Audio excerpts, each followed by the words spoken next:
So in this video we are going to learn MSME policy of Uttarakhand 2023। 2023 की उत्तराखंड की MSME policy हम देखेंगे।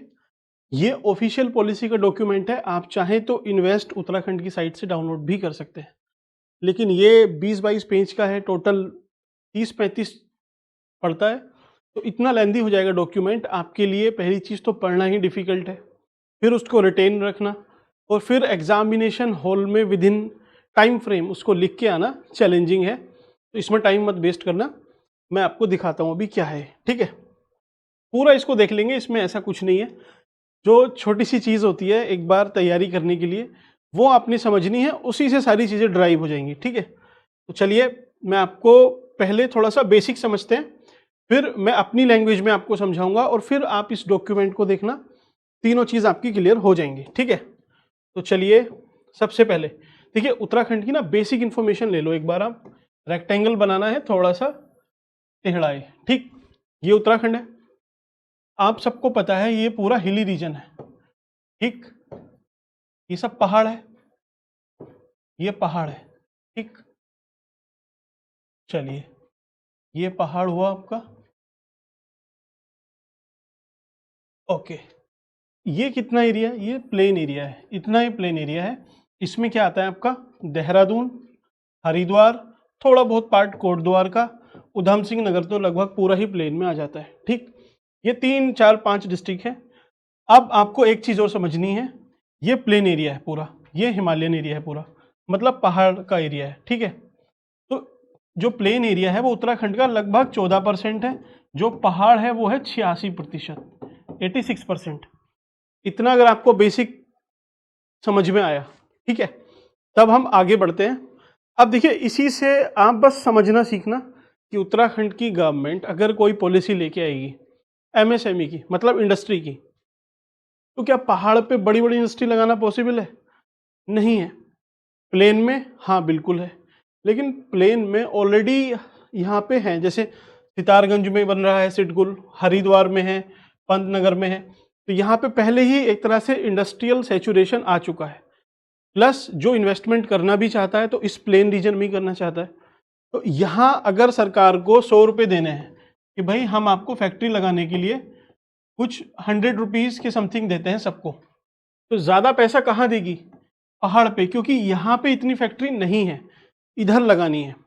और प्लेन में अगर उसको इंसेंटिव देना है तो इंसेंटिव देगी, लेकिन यहाँ पे रिलेटिवली कम देगी। इसी से आप समझते चलना आगे आगे धीरे धीरे। अब आपको एक काम करना है, या तो आप सरकार की नज़र से देख लो कि कोई भी पॉलिसी बनती कैसे है, या फिर आप अपने आप को समझो। सपोज मैं खुद को समझता हूँ या फिर आप लोग, तो अब आप समझो कि आपने कोई भी फैक्ट्री लगानी है, चाहे वो स्मॉल यूनिट हो या बड़ी फैक्ट्री हो। सिंपली आप समझो कि कोई फैक्ट्री लगानी है आपने, तो आपको उत्तराखंड में क्या क्या चीज़ें चाहिए? पहली चीज़ें, कहीं भी अगर आप फैक्ट्री लगाते हो कि भाई वहाँ पे जहाँ मैं फैक्ट्री लगा रहा हूँ तो कुछ पूंजी अपनी लगाऊंगा, कुछ सरकार मुझे हेल्प करे, तभी मैं वहाँ पे कोई फैक्ट्री इस्टेब्लिश करूँगा। ये एक बात हुई। दूसरी बात कि भाई जहाँ पे मुझे फैक्ट्री लगानी है, किसी जगह पे लगाऊंगा, क्या वहाँ पे इंफ्रास्ट्रक्चर ठीक है? ठीक है मैं तभी लगाऊंगा, अदरवाइज पता चला रोड नहीं है, टूटी फूटी रोड है, मार्केट की कनेक्टिविटी नहीं है, रॉ मटेरियल नहीं है, तो मैं वहाँ पे फैक्ट्री नहीं लगाऊंगा। तो दूसरा हुआ इंफ्रास्ट्रक्चर। तीसरा कि ठीक है मैंने फैक्ट्री लगाई भी, इंफ्रा भी ठीक है, लेकिन मुझे लाइसेंस नहीं दे रही सरकार।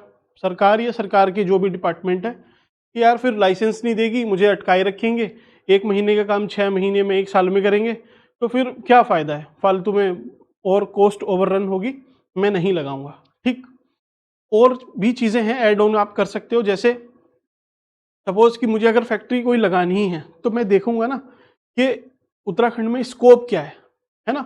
ऐसा तो नहीं है कि यहाँ पे आके मैं बहुत बड़े बड़े शुगर मिल लगा दूंगा, ठीक है, या फिर कोकोनट की कोई फैक्ट्री लगा दूंगा। क्यों? कोकोनट है ही नहीं वहाँ पे, क्यों लगाऊंगा उसकी फैक्ट्री? तो मैं पहले सेक्टर देख लूंगा कि कौन कौन से सेक्टर है। टूरिज्म है, आईटी है, फार्मा है, पहाड़ है तो हर्बल, ये सब मिल जाएगा आपको। तो जो सेक्टर है ना वो भी आपको उत्तराखंड की ज्योग्राफी से पता चल जाएंगे कि पहाड़ी रीजन है तो फार्मा का कोई काम हो सकता है, क्योंकि वहाँ पे हर्ब्स वगैरह मिलती हैं। दूसरी चीज़, छोटा मोटा कुछ आईटी का हो सकता है, आईटी तो कहीं भी हो सकता है लेकिन फिर भी उत्तराखंड में हो सकता है। और क्या है, ऑर्गेनिक प्रोडक्ट का हो सकता है, फूड प्रोसेसिंग इंडस्ट्री लग सकती है, एग्रो बेस्ड इंडस्ट्री, ठीक है। और भी आपको जो भी हॉस्पिटैलिटी वगैरह जो भी चीज़ें आपको समझ में आए लिख देना। तो यही सारी चीज़ें इसमें डिस्कस की गई होंगी।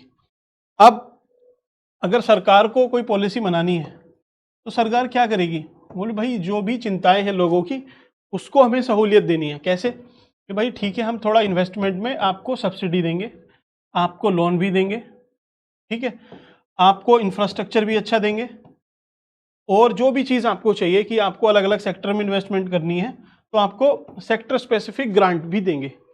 ऐसे ही तो बनाएगी सरकार भी, बस सेम चीज़ अप्लाई कर देना इसको। चलिए, तो एमएसएमई की पॉलिसी 2023, एक मोटा मोटा आंकड़ा याद रखना कि लगभग 30% उत्तराखंड की जीडीपी में कंट्रीब्यूट करती है एमएसएमई, ठीक। दूसरी चीज, रोजगार भी देती है, लगभग 12 लाख के आसपास रोजगार देती है, और ये रूरल डेवलपमेंट में भी काफ़ी कंट्रीब्यूट करती है, या फिर रीजनल डेवलपमेंट, क्षेत्रीय विकास के लिए भी काफ़ी कंट्रीब्यूट करती है। और कुछ सालों से ऑन एन एवरेज लगभग 20% एनुअल रजिस्ट्रेशन हो रहे हैं एमएसएमई के इन उत्तराखंड। इसका मतलब एक तरह से 20% ग्रोथ है इन रजिस्ट्रेशन ऑफ एमएसएमई इन उत्तराखंड, ठीक। तो ये आपको छोटे आंकड़े याद रखने हैं, याद आए तो ठीक, नहीं तो छोड़ देना। 20-30 तो याद रख ही सकते हो, 30 और 20। अब आते हैं आपकी एमएसएमई पॉलिसी पे, ठीक है। चलिए इसको देखेंगे भी हम। ओके,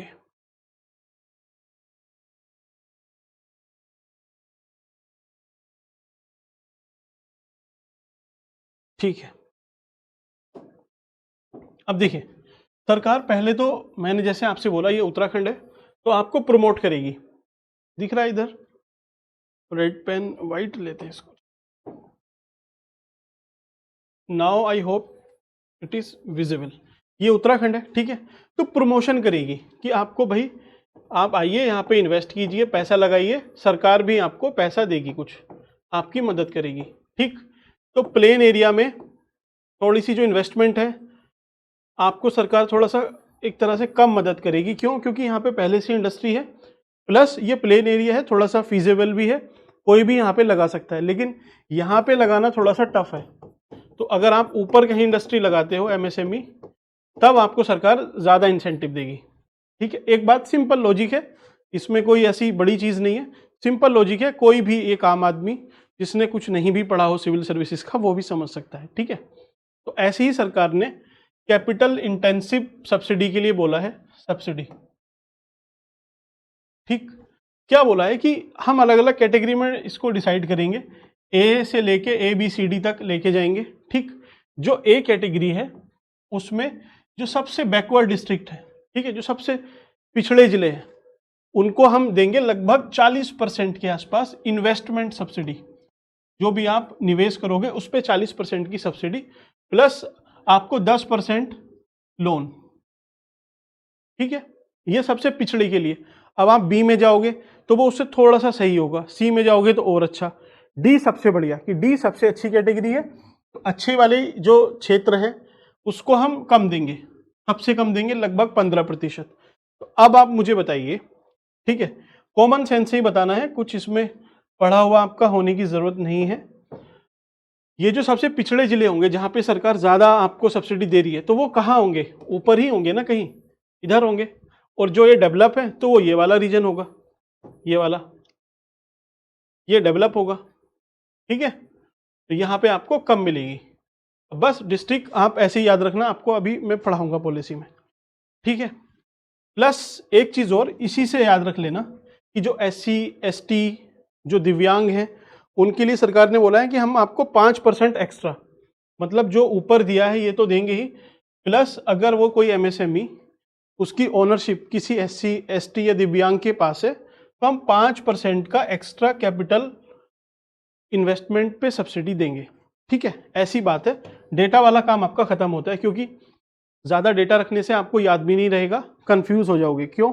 जब सोलर पॉलिसी का पढ़ोगे, इसका पढ़ोगे, बहुत सारी पॉलिसी है, कंफ्यूज हो जाओगे, आप वहाँ पे ब्लंडर भी करके आओगे।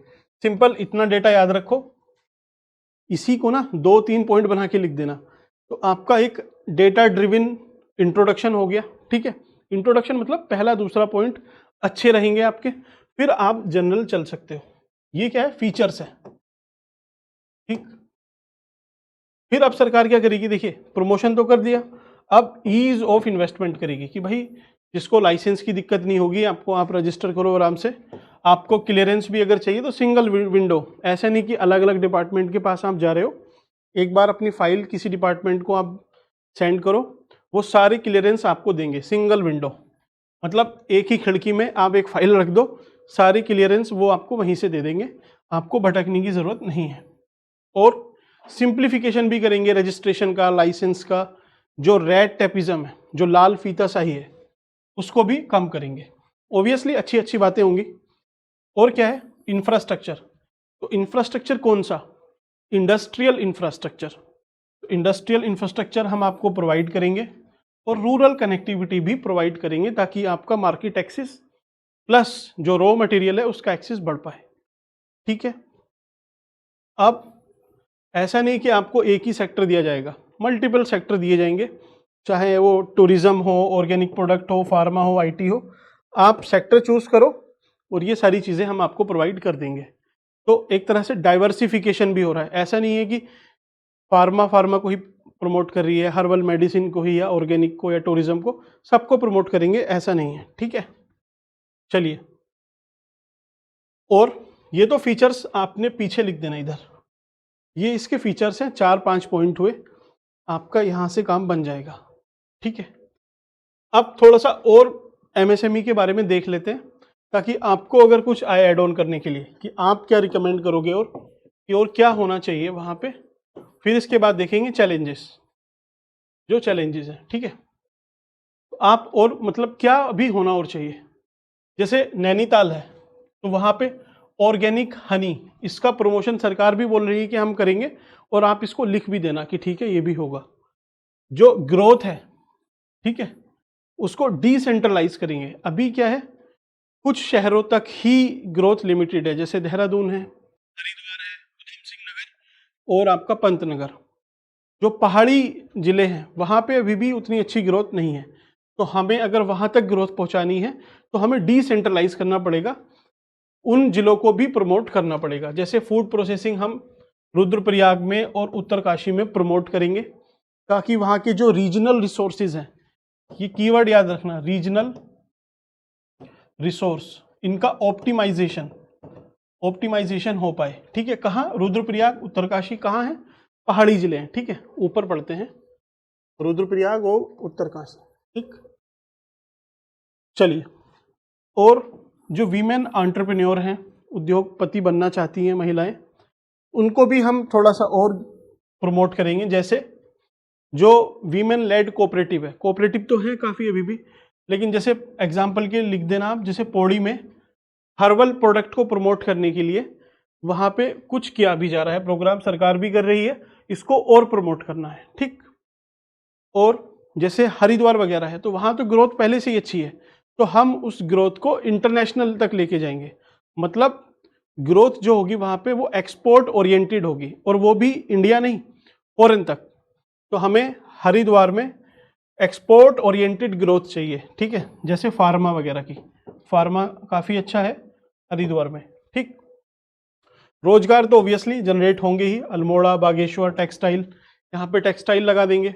टेक्सटाइल मीन्स जो सूती वस्त्र उद्योग है ना, जो उद्योग है, ठीक है, सूती नहीं, जो टेक्सटाइल इंडस्ट्री है उसको प्रमोट करेंगे, क्योंकि वो क्या है ना, लेबर इंटेंसिव है, वहाँ पे ज़्यादा लेबर लगती है, ज़्यादा लेबर लगेगी मतलब ज़्यादा एम्प्लॉयमेंट जनरेशन हो पाएगा, ठीक। तो रोजगार यहाँ पे, तो ये 4-5 पॉइंट याद रखो। सिंपली इकोनॉमी तो लोकल इकोनॉमी लिख दो, ये कीवर्ड से ऐसे ही काम आते हैं। फिर ग्रोथ, इकोनॉमी की ग्रोथ तो डिसेंट्रलाइज्ड ग्रोथ, ठीक। अब इसके बाद इकोनॉमिक ग्रोथ तो इससे लिख दो एक्सपोर्ट ओरिएंटेड ग्रोथ। 3 पॉइंट हो गए आपके, economy, growth, export oriented growth, ठीक। अब महिला और रोजगार, महिला और युवा जो भी है, ठीक है, युवा और महिला, ये पॉइंट आपको याद रहेंगे, ये आप कुछ भी अपने हिसाब से बना के लिख दोगे, ठीक। चलिए, अब आते हैं थोड़ा सा चैलेंजेस में। तो सिंपल जो चैलेंजेस है वो आपको सबको पता है कि ब्रांडिंग का, मार्केटिंग का, फिनेंस का, और उनमें प्रोफेशनल स्किल नहीं होती, ये सब चीज़ें कॉमन सी है। ये तो आप तब लिखना जब आपको कुछ नहीं आता हो। पहले पॉइंट अच्छे लिखने हैं, ठीक है। जैसे फॉर एग्जांपल इंफ्रास्ट्रक्चर कॉस्ट, तो जैसे आप चमोली जाओगे, एकदम रिमोट एरिया में, बहुत हाइट है, ट्रांसपोर्टेशन कॉस्ट भी बढ़ जाती है। अब वहाँ पे कोई भी इंडस्ट्री लगेगी, ठीक है। ये चमोली है, इधर दिख रहा है आपको, इधर आते हैं, चलिए, ये चमोली है। अगर यहाँ पे कोई भी चीज़ नीचे से जाएगी तो ऑब्वियसली ट्रांसपोर्टेशन कॉस्ट बढ़नी ही है। जब ऊपर ट्रांसपोर्टेशन कॉस्ट बढ़ जाएगी और यहाँ आपने कोई चीज़ बनाई, उसके बाद जब आप इसको एक्सपोर्ट करोगे तो ऑब्वियसली इस प्रोडक्ट की भी कॉस्ट बढ़ जानी है। तो इवेंचुअली क्या होगा, जो कॉस्ट हो जाएगी वो बढ़ जाएगी। अब कॉस्ट बढ़ेगी तो उसे मार्केट में लोग, अब देखिए ऊपर से आप कुछ बना के भेज रहे हो, वो ही चीज़ नीचे सस्ती बन रही है, तो लोग ऊपर से क्यों खरीदेंगे? फिर नहीं खरीदेंगे ना। इसीलिए तो सरकार भी यहाँ पे इंसेंटिव ज़्यादा दे रही है, ताकि जो आपकी कॉस्ट है वो कम हो जाए। कॉस्ट कम हो जाएगी तभी आपका मार्केट में वो एक तरह से लोग एक्सेप्ट करेंगे, अदरवाइज लोग एक्सेप्ट नहीं करते हैं, ठीक है। एक हद तक नहीं करते हैं, उसके बाद जब आपकी ब्रांडिंग अच्छी हो जाती है, मार्केट वैल्यू बनती है, लोग करते भी हैं। एग्जाम्पल के लिए आपको बताऊं, चाइना। चाइना में क्या हुआ ना, पहले चाइना बिल्कुल जैसी हमारी हालत है अभी, अभी क्या हमारी जितनी भी जैसी हालत चल रही है अभी इंडिया की, लगभग वैसी कंडीशन थी उसकी। उसने फिर क्या काम करा, सरकार ने बोला कि जो भी जैसे प्रोडक्ट बना सकता है आप बनाओ, बेचने की गारंटी हमारी, हम आपको पैसे में खरीदेंगे, हम बेचेंगे जहां भी हमें बेचना है। बनाने शुरू किए तो लोगों को रोजगार मिलने लगा, वो खूब काम कराया, नो लेबर लॉस, कोई लेबर लॉ नहीं, कोई ह्यूमन राइट नहीं, काम करो काम करो, करते करते करते उसकी ग्रोथ बढ़िया पहुंच गई, ठीक। अब 2008 में क्या होता है, मंदी आ जाती है, ग्लोबल फाइनेंशियल क्राइसिस आते हैं। तो जब पैसा आ रहा था उस चाइना पे, बढ़िया पैसा चल रहा था, रोजगार अच्छे थे, सब कुछ बढ़िया चल रहा था, एक तरह से मैन्युफैक्चरिंग हब बन चुका था चाइना। लेकिन अब उसको इशू समझ में आया। अब आप देखो, चलिए एग्जांपल देखते हैं। एक आप टॉर्च देखना, पहले छोटी सी टॉर्च हमने भी यूज़ की है, वो छोटी छोटी 5-5 रुपए की आती थी। अब सोचो 5 की वो इंडिया में बिक रही है, तो कुछ जो बेचने वाला है वो भी कमा रहा होगा, जहाँ से आ रही है वो भी कमा रहा है, इंडस्ट्री जो जिसने बनाया चाइना में वो भी, उसने भी कुछ कमाया। तो जब सबने कमाया तो सोचो उसकी प्रोडक्शन कॉस्ट कितनी होगी, बहुत कम होगी। सस्ती सस्ती चीज़ें उन्होंने निकालनी स्टार्ट की। 2008 में अब क्या हुआ, दुनिया के पास पैसा नहीं, तो लोग खरीदेंगे कैसे? जब खरीदेंगे नहीं तो फिर डिमांड नहीं हुई, डिमांड नहीं हुई तो फिर चाइना ने जो कुछ बनाया वो एक तरह से वेस्ट ही होने लगा, क्योंकि लोग खरीदेंगे नहीं तो करेंगे क्या। तो फिर चाइना को समझ में आया कि नहीं भाई, जो हम मास प्रोडक्शन कर रहे हैं, अब मास से हमें क्लास पे चलना है, मास छोड़ना है, क्लास पे जाना है, ठीक है। अब क्या करेगा चाइना कि ठीक है, अब हम ज़्यादा सामान नहीं बनाएंगे, वॉल्यूम ज़्यादा नहीं रखेंगे, लेकिन प्राइस बहुत बढ़िया वाले रखेंगे, क्वालिटी अच्छी रखेंगे। और इस वॉल्यूम को तो उसने कम किया, लेकिन प्राइस बढ़ने स्टार्ट हो गए। जैसे आप देखो वन प्लस एप्पल को टक्कर देता है, लगभग उसको टक्कर देता है।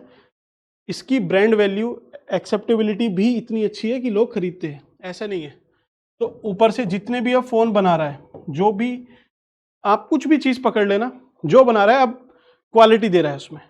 क्यों? क्योंकि उसके प्राइस भी फिर बढ़ा के रख रहा है। वो छोटी छोटी चीज़ें अब उसने लगभग बनानी बहुत कम कर दी हैं, बंद कर दी हैं, लेकिन प्राइस बढ़ गए तो उसको कुछ लॉस नहीं है। तो धीरे धीरे धीरे धीरे धीरे साइलेंट राइज किया चाइना ने, और अब एकदम यूएसए वर्सेस चाइना चल रहा है दुनिया में। यूएस को टक्कर देने के लिए एक नाम आपको मिलेगा, वो चाइना। इंडिया अभी टाइम लगेगा, ठीक है। चलिए, तो हम कहाँ थे? उत्तराखंड में, ठीक है। तो मार्केटिंग और ब्रांडिंग पहले बनानी पड़ेगी, जब बन जाएगी फिर चाइना की तरह वन प्लस हम लगा सकते हैं, ठीक। दूसरा इशू आता है फिनेंस का, मतलब पैसे का। जो लोग हैं अभी भी, इनफॉर्मल लैंडिंग उत्तराखंड में ज़्यादा है। जैसे एग्जाम्पल के लिए टिहरी, जो टिहरी डिस्ट्रिक्ट है वहाँ पे जो बुनकर लोग हैं, बुनकर, वेवर, वो अभी भी इनफॉर्मल लैंडिंग पे ही रिलाई करते हैं, ऐसा एक रिसर्च पब्लिश हुई थी, उसमें दावा किया गया था। ठीक है, आप कोट कर सकते हो, I study conducted in Tehri Garhwal propose this. और है कंपटीशन। कंपटीशन तो ऑब्वियसली मिल रहा है एमएसएमई को, किससे मिल रहा है? एमएनसी से।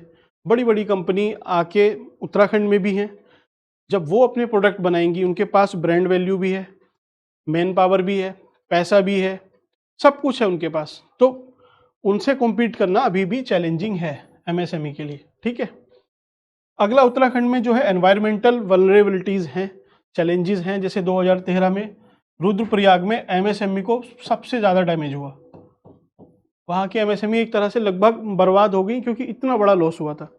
ऐसे ही आप कोविड लगा लो, कोविड में भी जब डिमांड खत्म होगी तो क्या चीज़ बनाएगा कोई, तो बहुत बड़ा लॉस तभी भी हुआ। ठीक है, और एक नया लॉस चल रहा है, वो है ई कॉमर्स का। मुझे नहीं लगता आप में से कोई भी, एक फ़ोन अगर आपने खरीदना है तो आप किसी भी शॉप पे जाके खरीदोगे। सिंपली ज़्यादातर लोग 90% लोग ऑनलाइन ऑर्डर ही करते हैं, उससे परचेस करते हैं। हाँ, एप्पल का अगर उसने खरीदना है, आईफोन खरीदना है तो बात अलग है, प्लस सैमसंग का अगर आपको महंगा वाला खरीदना है तब चीज़ें और हैं। अदरवाइज आपको 10 से लेके 15-20 हज़ार तक का खरीदना है, आप ऑनलाइन ही खरीदते हैं ज़्यादातर। तो ई कॉमर्स से बहुत तगड़ा एक तरह से चैलेंज और धक्का लगा है एमएसएमई को। ठीक है, सरकार भी इस पे सोच रही है, ऐसा नहीं है सरकार को नहीं पता है। अगला आप लिख देना मार्केटिंग और ब्रांडिंग का इशू है ही। चलिए, तो इसका देखिए क्या है, एक सरकार ने अभी लॉन्च भी किया था हाउस ऑफ हिमालय। उसमें मतलब कि हिमालय में जो भी प्रोडक्ट बन रहे हैं, एमएसएमई वगैरह जो भी बना रही हैं, वो उस पोर्टल पे रजिस्टर होकर अपलोड करे। जो बायर है वो उस ई कॉमर्स, एक तरह से सरकारी साइट है, जाके खरीद सकता है। तो उस जो कंज्यूमर है उसको एक रिलायबिलिटी मिलेगी कि भाई ठीक है, ये एक सरकारी साइट है, इस पर किसी ने डाला हुआ है, रेटिंग वगैरह अच्छी है, तो अच्छा प्रोडक्ट होगा, वो उसके साथ फ्रॉड नहीं होगा एटलीस्ट, वरना लोकल बोल के सबसे ज़्यादा लोग ठगते हैं।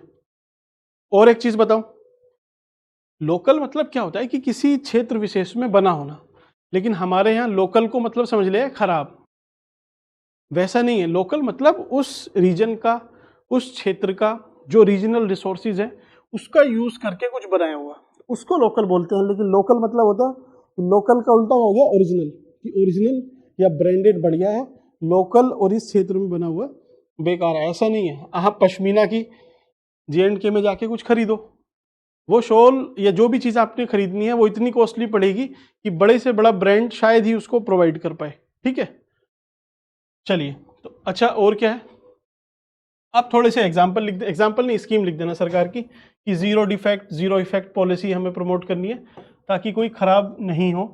स्टैंड अप इंडिया, प्रधानमंत्री एम्प्लॉयमेंट जनरेशन प्रोग्राम, उद्यम सारथी, लखपति दीदी। लखपति दीदी तो सेल्फ हेल्प ग्रुप के लिए, हाँ ये नहीं है, लखपति दीदी नहीं है।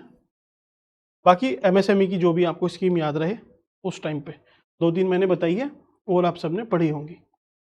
अब चलिए आपको ऑफिशियल डॉक्यूमेंट दिखाते हैं, वैसे ज़रूरत पड़ेगी नहीं उसकी, फिर भी चलिए।